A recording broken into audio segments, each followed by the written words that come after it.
Well, on the solo record, you know, obviously I had so many different singers and so on and so forth, but I had two songs that during the process of making the record I'd never figured out who should sing them.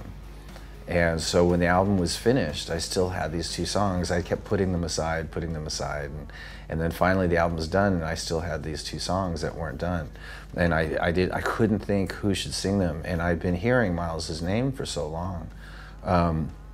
I thought, you know, I should, let's give that guy Myles a call, see maybe he can, you know, we'll see what happens.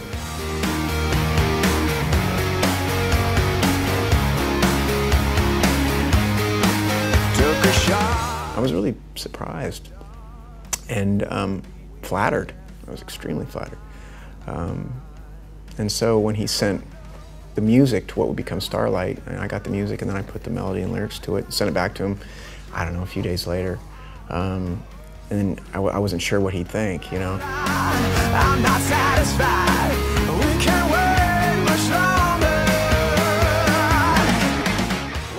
When he sent the demo back with his vocal on it, and I was like, wow, this is really, really good. So we recorded that song in the studio, and then we did the next one was Back from Cali, and that was when I was really like, this guy is a really phenomenally talented individual. So I asked him if he wanted to do the tour, sing in the band that I was putting together to support the record. And so he signed on to do that, and then I met Brent Fitz and Todd Kearns and had this really phenomenal pickup band. Everything's gonna be alright, but they won't. It worked out perfect because with Alter Bridge we were on hiatus because, you know, Creed was doing a reunion at the time, and so I basically just said, yeah, I mean, it would be fantastic, and you know, if we can get the schedules to work out.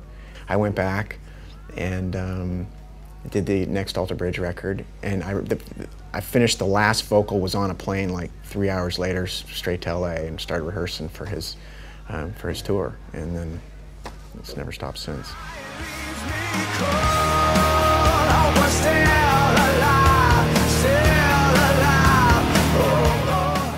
And so I thought, you know, if I was going to make another record, I would just do it with Brent and Todd and Myles, you know.